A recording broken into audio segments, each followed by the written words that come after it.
Welcome to Coaching for Creatives with Kirsten. My name is Kirsti Call. I'm a therapist-trained life coach and a children's book author. Together, we'll get the drama out of our lives and onto the page. Let's get started. You are listening to episode 62, Inviting Ideas. I always have more ideas than I can possibly bring to fruition.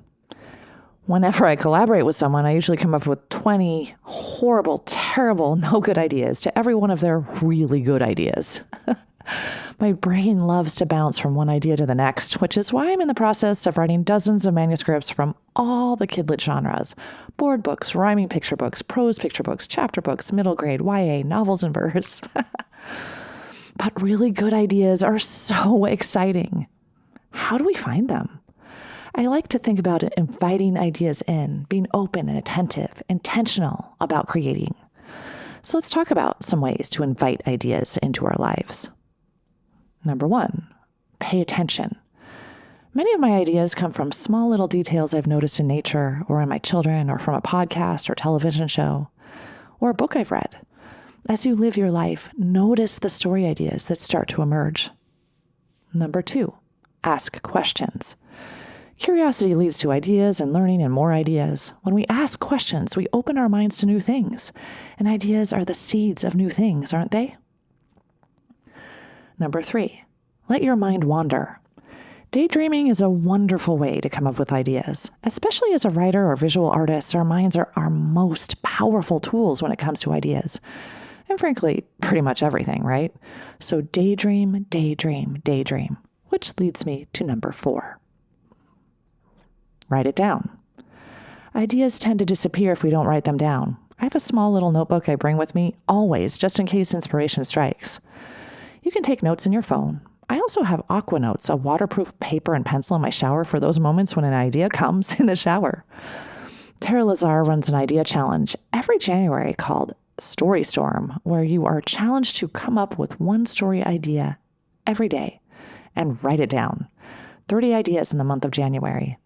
These 30 ideas can lead to the stories you write for the year or for years to come. I've been participating in Story Storm for many years, and it's a wonderful, intentional way to start the year off with ideas and creativity. And I have a long list in my docs from, I don't even know how many ideas. Hundreds of ideas that I can go back to if I'm looking for something to work on. Number 5, brainstorm. Write down everything that comes to mind. And perhaps have a friend join you. Allowing yourself to brainstorm in a kind of stream of consciousness way leads to more and more ideas. Number 6, reinvent. Some of my best stories came from ideas I changed. I've written fractured fairy tales where I've taken an already well-known idea and turned it on its head. I've also written stories based on previous stories I've written. It's more than revision. It's been a completely different story, but the seed of the idea was there in the original manuscript. Sometimes the idea is already there. We just need to reinvent it. Number 7, invite the ideas in. I truly believe we have the power to invite ideas to come to us. I'm going to share an excerpt from Big Magic, Creative Living Beyond Fear by Liz Gilbert. She writes, I believe that our planet is inhabited not only by animals and plants and bacteria and viruses, but also by ideas. Ideas are a disembodied, energetic life form. They are completely separate from us, but capable of interacting with us, albeit strangely. Ideas have no material body, but they do have consciousness, and they most certainly have will. Ideas are driven by a single impulse: to be made manifest. And the only way an idea can be made manifest in our world is through collaboration with a human partner. It is only through a human's efforts that an idea can be escorted out of the ether and into the realm of the actual. Therefore, ideas spend eternity swirling around us, searching for available and willing human partners. I'm talking about all ideas here: artistic, scientific, industrial, commercial, ethical, religious, political. When an idea thinks it has found somebody, say you, who might be able to bring it into the world, the idea will pay you a visit. It will try to get your attention. Mostly you will not notice. This is likely because you're so consumed by your own dramas, anxieties, distractions, insecurities, and duties that you aren't receptive to inspiration. You might miss the signal because you're watching TV or shopping or brooding over how angry you are at somebody or pondering your failures and mistakes or just generally really busy. The idea will try to wave you down, perhaps for a few moments, perhaps for a few months, perhaps even for a few years.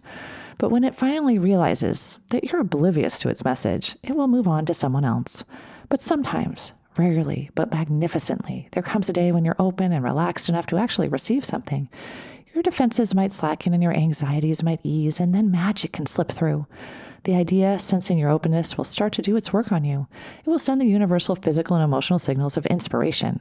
The chills up the arms, the hair standing up on the back of the neck, the nervous stomach, the buzzy thoughts, that feeling of falling into love or obsession. The idea will organize coincidences and portents to tumble across your path to keep your interest keen. You will start to notice all sorts of signs pointing you towards the idea. Everything you see and touch and do will remind you of the idea. The idea will wake you up in the middle of the night and distract you from your everyday routine. The idea will not leave you alone until it has your fullest attention. And then, in a quiet moment, it will ask, "Do you want to work with me?" Okay, so isn't that beautiful? What an intriguing way to think about ideas, right? I love the idea of personifying an idea. So, as you go about your life, pay attention to the ideas knocking at your door. Be intentional. Open your mind. The ideas are just waiting to be found. So invite them in. Your creativity and the idea itself will thank you.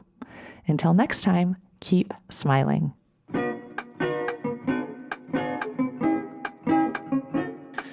If you like what you've heard, check out my Get Yourself Unstuck program. Go to KirstenCall.com. That's KirstineCall.com and schedule a free consultation today. Coaching for Creatives is produced by Kirsti Call. Music and audio engineering by James Call.